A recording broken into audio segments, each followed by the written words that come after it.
Salam perspektif baru. Saya Hayat Mansur kembali hadir memandu acara favorit kita semua, wawancara khusus perspektif baru, sahabat perspektif baru. Setiap hari kita menghasilkan sampah. Kini, sampah telah menjadi masalah besar bagi kota-kota besar di seluruh dunia, termasuk kota-kota besar di Indonesia. Tumpukan sampah yang menggunung, bau menyengat, serta sampah yang mengotori dan mencemari lingkungan merupakan masalah yang membuat pusing semua orang. Di banyak negara, terutama di negara-negara maju, upaya yang dilakukan salah satunya adalah dengan menghadirkan pembangkit listrik tenaga sampah untuk mengolah sampah menjadi energi listrik. Hari ini kita berbincang-bincang khusus dengan seorang akademisi yang ikut menangani proses pengolahan sampah menjadi energi listrik di kampusnya, yaitu Bapak Dr. Munawar Khalil yang bertugas sebagai dosen tetap di Fakultas Matematika dan Ilmu Pengetahuan Alam Universitas Indonesia. Selamat datang dan terima kasih Pak Khalil untuk kesediaannya wawancara khusus di Perspektif Baru. Terima kasih Pak Mansur. Assalamualaikum warahmatullahi wabarakatuh. Waalaikumsalam warahmatullahi wabarakatuh. Pak Khalil, berbicara mengenai sampah, salah satu upaya yang dapat dilakukan untuk mengatasi masalah sampah adalah dengan membangun pembangkit listrik tenaga sampah atau yang biasa disebut PLTSA. Nah, belum lama ini, Universitas Indonesia tempat Anda mengabdi menghadirkan PLTSA berkapasitas 234 kilowatt. Mengapa UI tertarik untuk membangun PLTSA? Apakah memang kampus Anda UI juga mempunyai masalah dengan tumpukan sampah?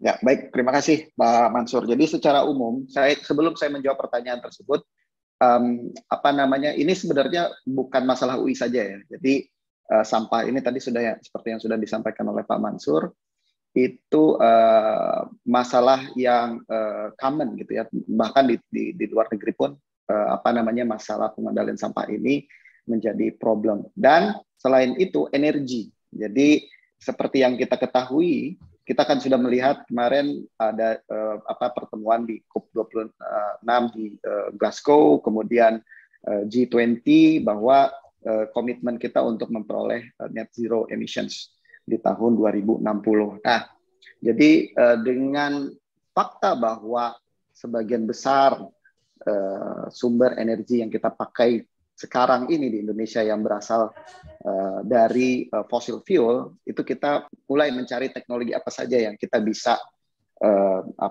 implementasikan untuk menyelesaikan dua masalah ini sekaligus. Jadi untuk mengatasi masalah sampah, kemudian sampah tersebut bisa kita manfaatkan untuk mengenerate energi yang lebih hijau seperti itu.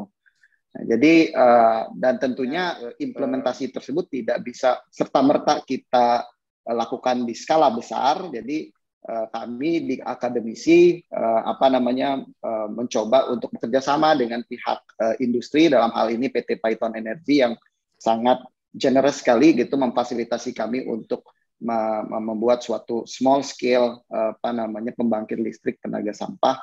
Nah, di mana itu akan kami jadikan sebagai platform untuk melakukan berbagai macam penelitian gitu ya, riset dan pengabdian kepada masyarakat untuk nanti mungkin hasilnya bisa kita implementasikan ke skala yang lebih besar. Seperti itu, Pak. Oh, Khalil, bagaimana bentuk kerjasama antara lembaga Anda, Universitas Indonesia, dengan tadi yang disebut sebagai PT Python Energy dalam menghadirkan pembangkit listrik tenaga sampah ini? Sekarang di UI itu sampah itu kita bisa kalau kampus beroperasi secara normal ya, kita bisa mengenerate sampah organik itu sekitar 8-9 ton per hari. Jadi kebanyakan itu memang dari sampah kantin, sampah makanan dan lain sebagainya.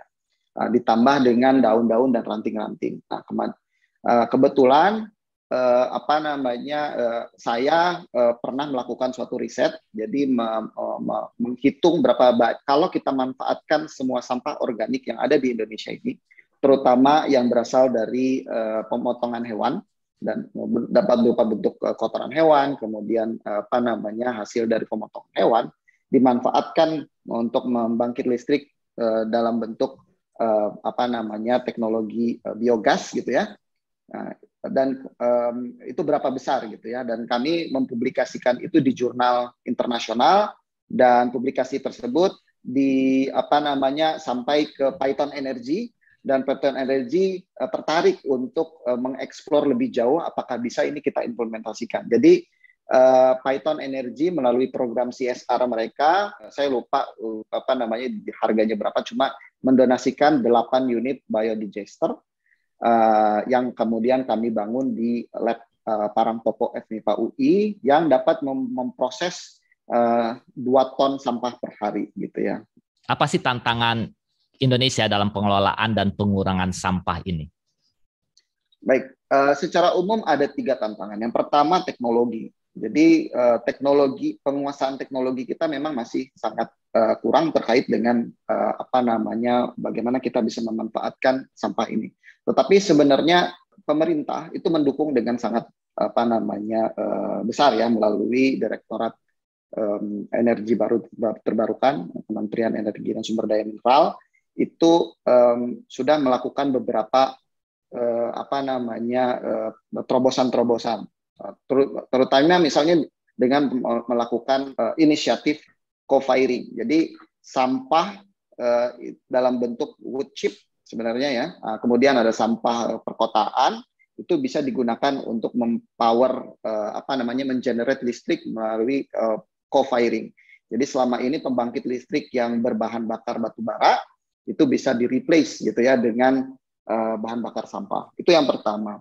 Kemudian melalui program-program seperti biogas yang kami lakukan gitu ya. Jadi dengan bangunan bioreaktor yang memanfaatkan sampah organik, sampah rumah tangga, makanan dan lain sebagainya. Nah, kemudian ada pembuatan biodiesel dari minyak jelantah. Itu kan merupakan sampah juga. Itu yang pertama, tantangannya adalah teknologi. Memang untuk membuat teknologi ini dari skala yang kecil gitu ya menjadi skala yang besar, itu perlu tantangan yang besar.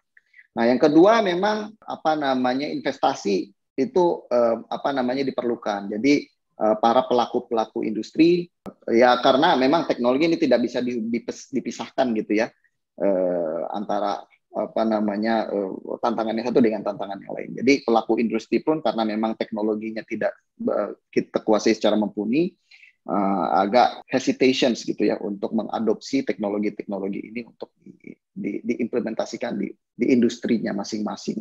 Kemudian kebijakan juga menjadi hal yang penting untuk kita perhatikan. Jadi mulai dari teknologi, kemudian investasi dan kebijakan. Tetapi saya sih optimis ya dalam beberapa tahun ke depan, dan kita juga melihat ini dari tren yang kita dapatkan dari laporan kinerja dari Kementerian SDM bahwa dalam bauran energi baru dan terbarukan itu porsi dari bioenergi, artinya energi yang digenerate oleh biomasa dari sampah, itu kenaikannya cukup signifikan dibandingkan dengan teknologi renewable yang lain seperti geothermal ataupun solar. Seperti itu, Bapak. Oke, Pak Halil. Kalau bicara dari segi teknologi, apa sih keunggulan dari pembangkit listrik tenaga sampah ini dibandingkan dengan teknologi energi terbarukan lainnya yang menghasilkan listrik, seperti angin, panas bumi, dan sebagainya? Ya, jadi yang pertama keunggulannya itu adalah kalau saya selalu mengatakan bahwa kita seperti sekali dayung dua pulau terlewati gitu ya. Jadi kita menghasilkan mengurangi polusi permasalahan sampah. Sekaligus kita menghasilkan energi yang lebih hijau. Kemudian ada lagi byproduct-nya dalam bentuk fertilizers. Jadi sampah yang diproses oleh mikroorganisme dalam proses biodigester ini itu dirubah menjadi biometana yang kemudian bisa digunakan untuk membangkit listrik ataupun bisa digunakan sebagai replacement LPG yang kita punya sekarang. Kalau tidak salah sejak 2014 kita sudah ada standar nasional SNI gitu ya yang mengatur kualitas biometana ini. Jadi kualitas. Jadi kalau kita kompres itu juga bisa nanti digunakan untuk memasak dan lain sebagainya. Atau mungkin kalau ke depan ada kendaraan yang berbahan bakar gas gitu, itu biometana yang dihasilkan dari proses biodigester ini kemudian diproses sedemikian rupa menjadi CBG namanya ya, compressed biomethane gas, yang comparable dengan CNG, compressed natural gas. Itu bisa digunakan untuk transportasi, tidak hanya pembangkit listrik.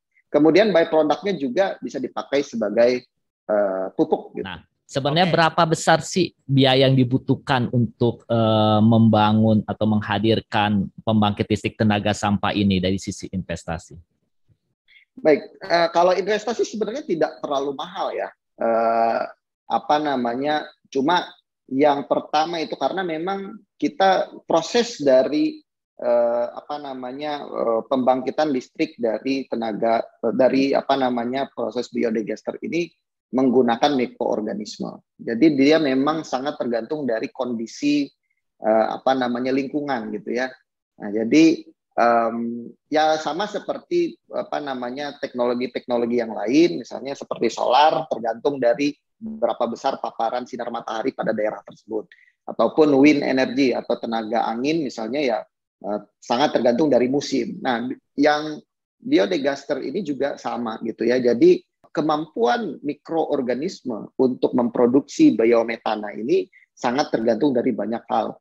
Yang kami pelajari sekarang memang misalnya sangat tergantung dari suhu gitu ya. Jadi kalau misalnya di musim panas, jadi bulan Juli, Juni, Agustus seperti itu, produksinya sangat baik gitu.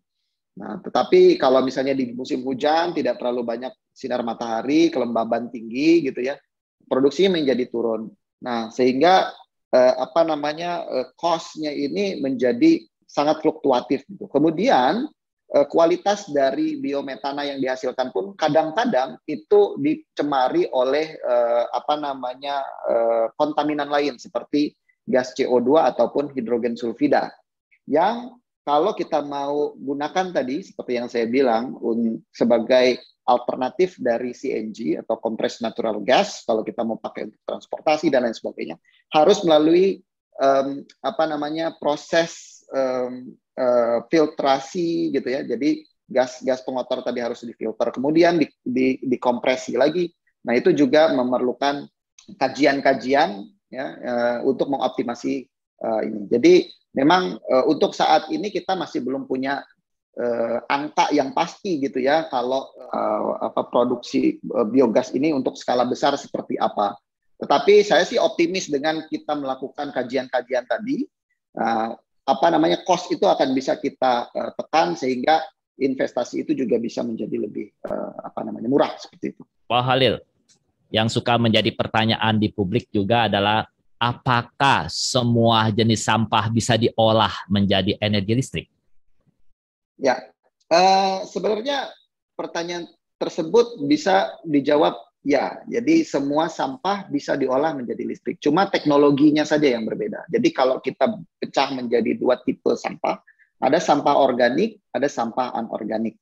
Jadi sampah organik itu biasanya mengandung karbon, sampah-sampah rumah tangga gitu ya.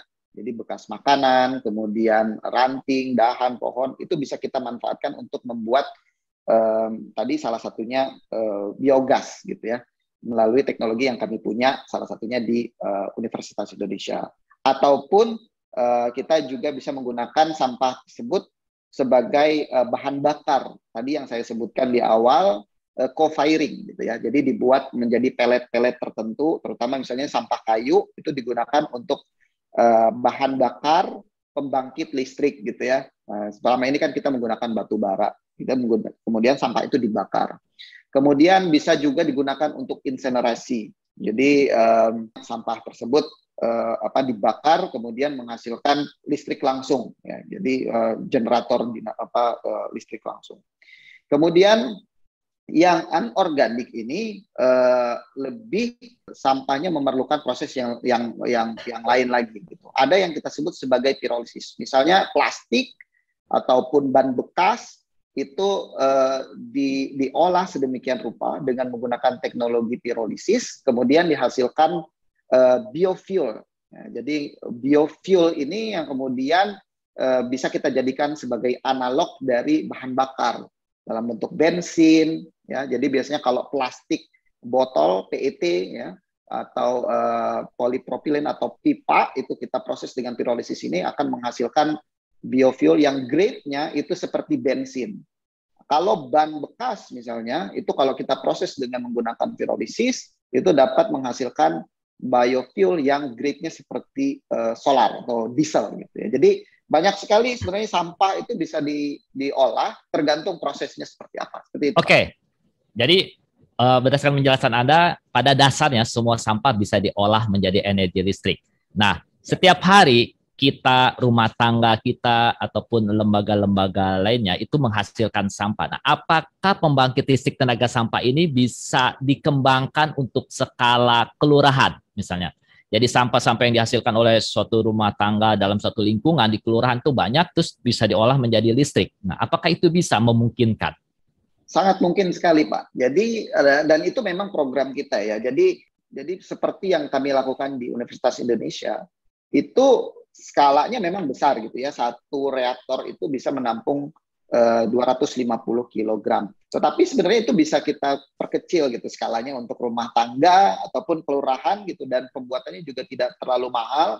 Biasanya kalau kalau kita melakukan pendampingan terhadap suatu komunitas gitu ya. Saya pernah melakukan pendampingan kepada komunitas peternakan untuk program pengabdian kepada masyarakat, itu kita menggunakan toren gitu ya, toren air itu sebagai reaktornya, kemudian kita masukkan sampah-sampah organik gitu ya, kita masukkan makroorganisme di situ, dia akan mengolah sendiri. Itu kalau biogas. Pirolisis pun sama, jadi pirolisis yang tadi saya jelaskan misalnya mengolah sampah plastik ataupun ban bekas, nah, jadi yang sampah-sampah anorganik tadi yang tidak bisa terdegradasi secara natural, itu juga bisa kita buat menjadi skala kecil ya. Jadi dan itu saya kira memang pembuatannya juga tidak terlalu mahal. Jadi sangat mungkin sekali. Nah, kalau sangat mungkin sekali, dari sisi STM bagaimana? Apakah memang ini bisa dioperasikan oleh sumber daya manusia umum atau memang harus dioperasikan oleh sumber daya khusus seperti orang-orang terlatih atau seperti mahasiswa-mahasiswa Anda? Saya kira tidak ya. Jadi yang kami lakukan itu ya memang di awal kita akan adakan pendampingan gitu ya. Jadi tapi saya kira untuk pengoperasiannya tidak membutuhkan kemampuan yang tinggi ya gitu ya, karena memang misalnya hanya memasukkan sampah saja, kemudian maintenance-nya saja. Jadi kita di awal mungkin kita bisa lakukan pendampingan. Dan di Universitas Indonesia pun kami juga sudah melakukan banyak sekali program-program seperti ini. Nah, dan harapannya dengan fasilitas yang diberikan oleh PT Python, itu kita bisa menjadikan itu sebagai lab kecil ya gitu ya, best practice apa saja yang bisa kita berikan gitu ya kepada para penggunanya nanti. Jadi misalnya kapan memasukkan sampah, waktu terbaik memasukkan sampah, kemudian rasio sampahnya seperti apa, kalau mau mempurifikasi sampahnya menggunakan material apa dan lain sebagainya. Dan hal tersebut saya kira tidak memerlukan suatu keahlian khusus, jadi kita tinggal bisa memberikan informasi ini kepada para penggunanya nanti.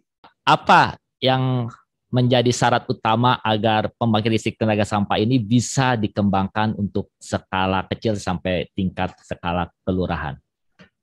Yang krusial itu adalah yang pertama jenis sampahnya. Jadi memang jenis sampahnya harus dipilih yang memiliki rasio karbon dan hidrogen yang tinggi. Jadi kemudian yang kedua itu adalah air yang digunakan. Itu tidak boleh air yang mengandung klorin. Biasanya kalau air dari PDAM gitu ya, nah itu biasanya sudah di-treat dengan menggunakan klorin ya, untuk membunuh bakteri. Nah jadi kan yang memproduksi biogas itu adalah mikroorganisme. Jadi kalau kita menggunakan air yang berasal dari perusahaan air minum gitu ya, Nah, biasanya itu airnya sudah mengandung antibakteri. Jadi nanti bakterinya mati. Jadi biasanya kita sebaiknya menggunakan air sumur ataupun air sungai yang tidak mengandung antibakteri. Jadi sisanya sih tidak sangat fleksibel dengan lapang. Kalau misalnya lahan itu tidak menjadi masalah gitu ya. Ada yang malah menggunakan lahan yang sangat kecil, kemudian dan gasnya juga sangat tekanannya juga sangat rendah. Jadi tidak ada kekhawatiran untuk ada ledakan dan lain sebagainya. Jadi sangat aman. Terima kasih Pak Halil dan sahabat perspektif baru. Sebagai penutup, saya mengingatkan bahwa sampah merupakan persoalan kita bersama dan salah satu upaya yang bisa kita lakukan bersama adalah mulai dengan melakukan proses pemilahan sampah oleh diri kita masing-masing. Terima kasih, sampai jumpa di wawancara berikutnya.